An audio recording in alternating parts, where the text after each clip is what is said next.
में अक्सर मच्छर मारने वाली दवाएं इस्तेमाल करते हैं। अलग अलग नामों से बाजार में बिकती हैं। कोई जो है लिक्विड फॉर्म में आती है, आप उसको लगा देते हैं। कोई तो टिकिया के फॉर्म में आती है, आप उसको इस्तेमाल करते हैं। कोई तो कॉइल के फॉर्म में आती है, आप उसको इस्तेमाल करते हैं। कॉइल के रूप में मच्छर मारने वाली कोई भी दवा इस्तेमाल करें, टिकिया के रूप में इस्तेमाल करें या लिक्विड के रूप में इस्तेमाल करें, उनमें जो इस्तेमाल होने वाला केमिकल है वो डी एथिलीन है, वो मेल्फोक्विन है और वो फॉस्फीन है। ये तीन खतरनाक केमिकल हैं जो इस्तेमाल होते हैं और ये तीनों केमिकल यूरोप और अमेरिका के 56 देशों में बंद है और 20 साल से बंद है। हम हमारे घर में छोटे छोटे बच्चों के ऊपर वो लगा के छोड़ देते हैं। मैंने कई घरों में देखा 2 महीने के 3 महीने के छोटे छोटे बच्चे सो रहे हैं और उनके नजदीक में वो कॉइल जल रहा है जिसका धुआं नाक के रास्ते से बच्चे के फेफड़े में उतर रहा है। वैज्ञानिकों का यह कहना है कि ये मच्छर मारने वाली दवाएं अंत में मनुष्य को मार देती हैं। कई बार क्या होता है, मच्छर तो इनसे मरते नहीं है, मनुष्य मर जाते हैं जिनके लिए ये दवाएं इस्तेमाल हो रही हैं।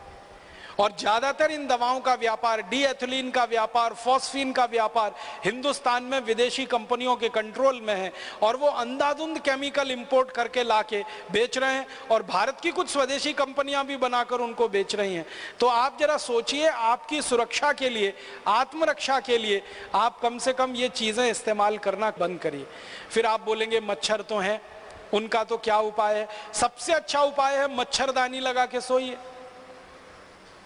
स्वदेशी है, सस्ती है, क्वालिटी में अच्छी है, सारे देश में उत्तर से दक्षिण, पूरब से पश्चिम मिलती है और कोई साइड इफेक्ट नहीं है, कोई एक्सपायरी डेट नहीं है।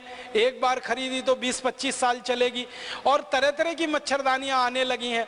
अब तो वो डंडे वाली जरूरत नहीं है, एक हुक में लटका दीजिए वो आती है, आप ऐसे खोल के सो जाइए आती है, नहीं तो चादर की तरह से ओढ़ के सो जाइए, कुछ नहीं कर सकते। तो ये मच्छर मारने वाली दवा से तो अच्छी है। मच्छर मारने वाली दवाएं खरीदें, विदेशी कंपनियों को मुनाफा दें, उससे अच्छी अपनी मच्छरदानी है।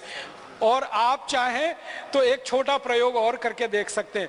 नीम होता है ना, नीम का तेल बाजार में मिलता है, तो नीम का तेल ऐसे जलाएं दीपक के रूप में। एक दीपक ले लें, उसमें रुई की बाती बनाएं, नीम का तेल जला के दीपक को रख दें। वो दीपक जितनी देर जलेगा एक भी मच्छर कमरे में नहीं आएगा। इतना सस्ता और सरल उपाय। नीम का तेल बाजार में 30-40 रुपए लीटर मिलता है। 1 लीटर तेल खरीदेंगे, बड़े आराम से 3-4 महीने चलता है। और दूसरा एक तरीका है, गाय के गोबर से बनी हुई अगरबत्ती और गाय के गोबर से बनी हुई धूप बत्तियां भी बाजार में अब आ गई हैं।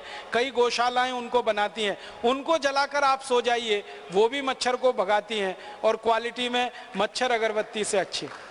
अगर गाय के गोबर की अगरबत्ती, धूप बत्ती जलाएंगे तो पैसा किसी गौशाला को मिलेगा और उससे गाय की रक्षा होगी और गाय की रक्षा के बाद अंततः देश की ही रक्षा होने वाली है। और अगर आप मच्छर अगरबत्ती खरीदेंगे तो पैसा किसी विदेशी कंपनी के पास जाएगा और उस पैसे से आपका भी नुकसान, देश का भी नुकसान हो जाए। एक दो चीज